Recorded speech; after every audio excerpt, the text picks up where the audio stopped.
मकड़ी, चींटी और जाला। एक मकड़ी थी। उसने आराम से रहने के लिए एक शानदार जाला बनाने का विचार किया और सोचा कि इस जाले में खूब कीड़े मक्खियां फंसेंगी और मैं उसे आहार बनाऊंगी और मजे से रहूंगी। उसने कमरे के एक कोने को पसंद किया और वहां जाला बुनना शुरू किया। कुछ देर बाद आधा जाला बुनकर तैयार हो गया।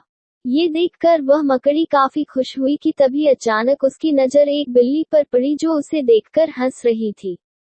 मकड़ी को गुस्सा आ गया और वह बिल्ली से बोली, हंस क्यों रही हो?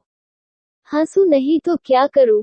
बिल्ली ने जवाब दिया, यहाँ मक्खियां नहीं है, ये जगह तो बिल्कुल साफ सुथरी है, यहाँ कौन आएगा तेरे जाले में?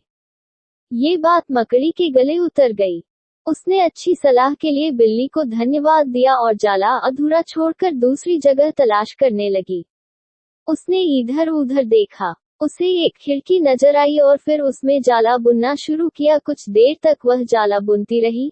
तभी एक चिड़िया आई और मकड़ी का मजाक उड़ाते हुए बोली, अरे मकड़ी, तू भी कितनी बेवकूफ है। क्यों? मकड़ी ने पूछा।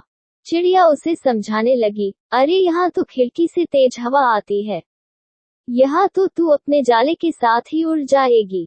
मकड़ी को चिड़िया की बात ठीक लगी और वह वहां भी जाला अधूरा बना छोड़कर सोचने लगी अब कहाँ जाला बनाया जाए।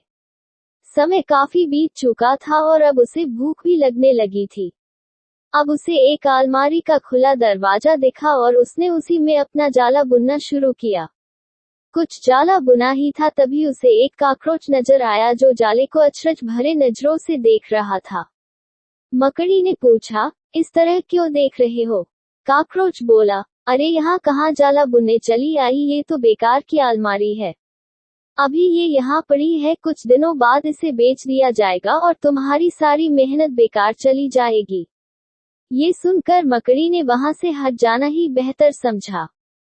बार बार प्रयास करने से वह काफी थक चुकी थी और उसके अंदर जाला बुनने की ताकत ही नहीं बची थी। भूख की वजह से वह परेशान थी। उसे पछतावा हो रहा था कि अगर पहले ही जाला बुन लेती तो अच्छा रहता, पर अब वह कुछ नहीं कर सकती थी, उसी हालत में पड़ी रही। जब मकड़ी को लगा कि अब कुछ नहीं हो सकता है तो उसने पास से गुजर रही चींटी से मदद करने का आग्रह किया। चींटी बोली, मैं बहुत देर से तुम्हें देख रही थी, तुम बार बार अपना काम शुरू करती और दूसरों के कहने पर उसे अधूरा छोड़ देती, और जो लोग ऐसा करते हैं उनकी यही हालत होती है।